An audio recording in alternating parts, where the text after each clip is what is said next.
What if there were neighborhoods right outside of Pittsburgh where prices are still low, new money is coming in, and in 5 years, people will wish that they had bought in 2026? Those places exist, and today I'm going to tell you exactly where they are, what the real numbers look like, and how to figure out which one fits your investment goals before everyone else catches on. One thing I love about Pittsburgh is that so many communities still have their own personality and identity. Some buyers want walkability and historic charm, others want suburban convenience, trails, newer construction, or proximity to downtown. There really is a fit for almost every type of investor and buyer here. But before I name any towns, let me give you the 4 things that I look for, because cheap does not automatically mean smart. Some places are cheap for reasons that will never change. You need to know the difference. People relocating here are often shocked by is how different one street can feel from the next in Western Pennsylvania. In Pittsburgh, hyperlocal knowledge matters. 2 homes can be 5 minutes apart and have completely different resale potential, school district appeal, taxes, and long-term appreciation. I had been working in Western Pennsylvania real estate for years, helping investors and buyers across Allegheny, Washington, Beaver, and Butler counties find properties that actually appreciate in value rather than just sit there. And here is what the good ones almost always have in common. First, infrastructure money. When real dollars start flowing into a community from government or major developers, roads, trails, and new buildings, that is a sign of where growth is headed. Second, jobs nearby. If people who work at a growing hospital, a tech campus, or a university can get to that suburb reasonably fast, housing demand will follow. Third, a price gap that makes sense. The best spots are priced lower than nearby communities without a permanent reason to stay that way. Fourth, visible momentum. Are neighborhoods fixing up their houses? Are new shops opening? Are vacant storefronts filling in? Those small changes usually show up 12 to 18 months before prices move. I personally watch closely is access to major roadways and community patterns. In Pittsburgh, bridges, tunnels, and traffic bottlenecks can absolutely affect buyer demand and future appreciation. A property may look close on a map, but feel much farther because of commute frustration. Run any suburb through those 4 questions and you will quickly see what is real versus what just looks affordable on paper. So that is the test. Now, let me show you which communities are passing it right now, starting in Allegheny County. The Mon Valley is the investment story that most people in Pittsburgh are still sleeping on. And in 2026, 3 communities along the Monongahela River are standing out. I tell investors all the time, Pittsburgh is not a flashy overnight growth market like parts of Florida or Texas. It's historically been a steady, long game market. The people who usually do well here are the ones who buy strategically, hold patiently, and understand neighborhood trends before the general public catches on. Bradic. I know this name comes with baggage for many people, but here's what's actually happening. Bradic sits right along the river. It has real transit access, and according to local MLS data, median prices here are in the $85,000 to $135,000 range. That's still one of the lowest entry points for any river adjacent community in the metro. The big infrastructure play here is the Mon-Fayette Expressway extension, specifically the segment from PA Route 51 to Interstate 376. When that opens, community times from Bradic to Oakland and downtown Pittsburgh drop dramatically. That road's being built right now, and it's already starting to move prices at the margins. And here's something that most people haven't yet connected. As Hazelwood Green fills up with CMU robotics researchers and Pitt Bioforge scientists, those workers will start looking for affordable homes nearby. Greenfield and Swissvale are still too expensive for a lot of them. Bradic is the natural next step along the river. That tech belt spillover is a real tailwind for this community, and most investors have not yet priced it in. One advantage that Pittsburgh still has over many larger cities is affordability. In many parts of the country, investors are still struggling to cash flow properties at all. But in Western Pennsylvania, there are still opportunities where the numbers make sense if you buy carefully. I also think that people underestimate how much Pittsburgh's medical, education, robotics, and technology sectors are influencing housing demand. CMU, Pitt, UPMC, and the continued expansion around Hazelwood Green are creating ripple effects into the surrounding communities that many investors still aren't paying attention to. Ranken is right next to Bradic, and it's already starting to benefit from that spillover appreciation. According to local MLS data, median prices there are in the $90,000 to $125,000 range. Small community, tight streets, same river corridor position. The trail investment coming through this stretch will only help. McKisport is the largest town in the Mon Valley and the one with the most visible investment activity in 2026. According to Redfin, median prices there have moved from $500,000 to $155,000. The Regional Industrial Development Corporation has been actively working on downtown redevelopment here, which has already removed many of the lowest priced habitable homes from the market. For an investor seeking higher transaction volume and liquidity than in a smaller town like Bradic, McKisport is the focus. Stick to the blocks close to the transit and the waterfront redevelopment zone. Those three are the Mon Valley story, but some of the strongest investment plays right now are actually in the neighboring county. Let me show you what is actually happening in Washington, Beaver, and Butler. Washington County has been growing fast, and the growth wave is still moving south. The community with my attention right now is Charoy. It's about 25 miles south of Pittsburgh along the McConaghy River. According to local MLS data, median prices in Charoy range from $115,000 to $160,000. Downtown has been quietly attracting new local businesses. It has a direct riverfront access and sits right along the path of that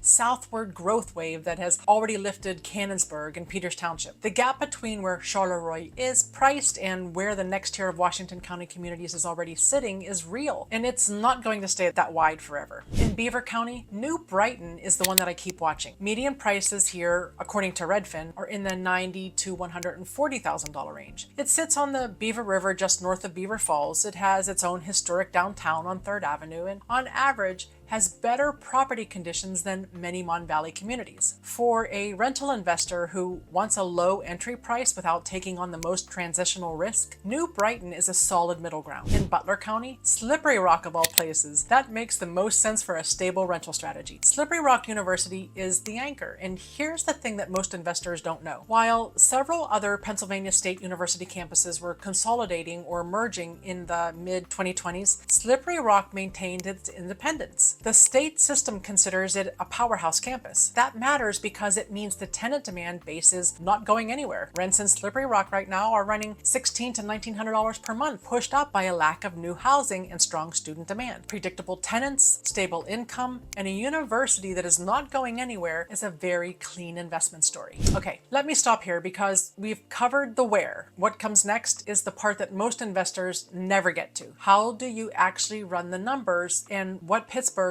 specific surprises can wreck your ROI if you don't plan for them. But before we get there, I put together a completely free Pittsburgh relocation guide covering neighborhoods, employers, school districts, and cost of living breakdowns across the whole region. You can download it in the description and top pin comment. Totally free. If you're new here, hi, I'm Diane McConaghy, a Pittsburgh-based realtor and relocation specialist. My team works with buyers, sellers, and investors every day throughout Allegheny, Washington, Beaver, and Butler counties. For out-of-state investors specifically, I always recommend building a local team before buying here, including a contractor, inspector, sewer specialist, insurance agent, and property manager who truly understands Western Pennsylvania homes and municipalities. Now, let's get into the numbers. Here's how I walk investors through the math on a specific property, and I'll slow this down. Start with gross rent multiplier. Take the purchase price divided by the annual rent. A property in McKisport at $120,000 renting for $1,100 a month gives you an annual rent of $13,200. Divide 120 by the $13,200 and you get a GRM of about 9. Anything under 10 is generally healthy for a rental investor. In the most expensive metros,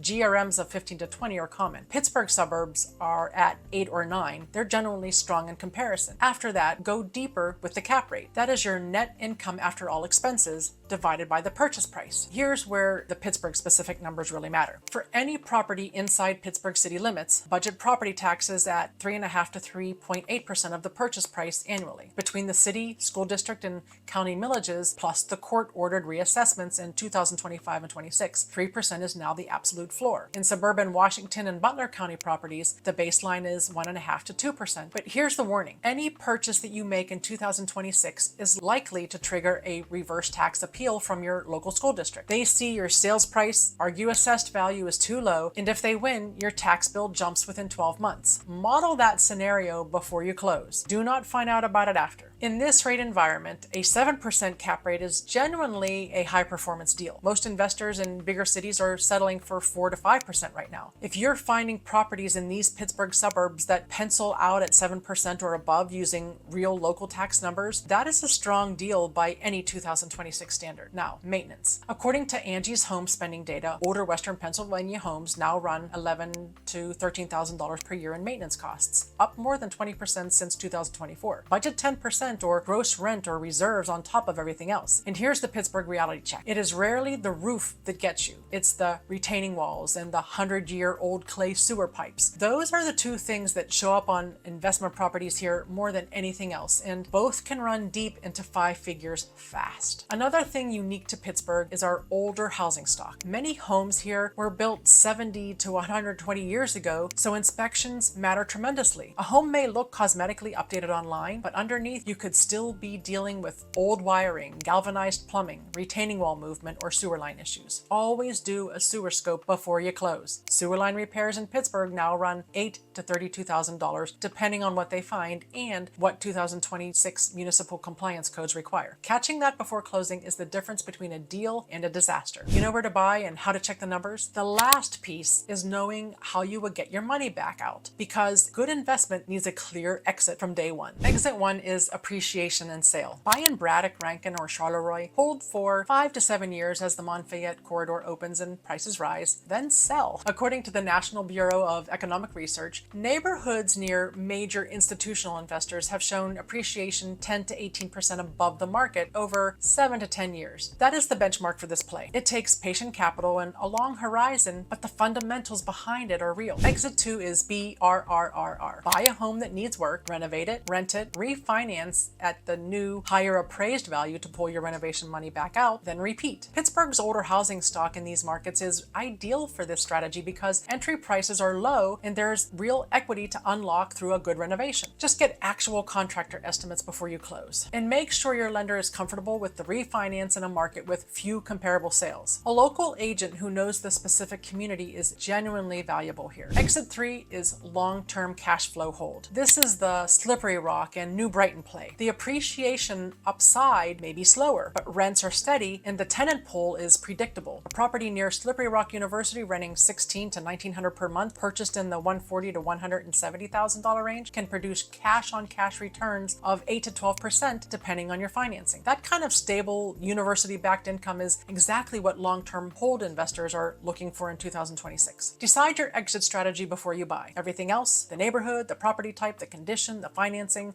should flow from that decision. If this helped you think about Pittsburgh investment differently, hit the thumbs up and subscribe. We cover the real side of this market every week. When you are ready to talk about specific properties and markets, reach out to me directly. My contact info is in the description below. My team works with investors, buyers, and sellers, and we'd love to help you too. And watch my next video, 6 huge changes coming to Pittsburgh, Pennsylvania in 2026. The infrastructure and the employment shifts driving everything we talked about today all connect to what is in that video. I will make this whole picture click even more. I'm Diane McConaghy, your Pittsburgh Realtor and Relocation Guide, and I'll see you in the next one.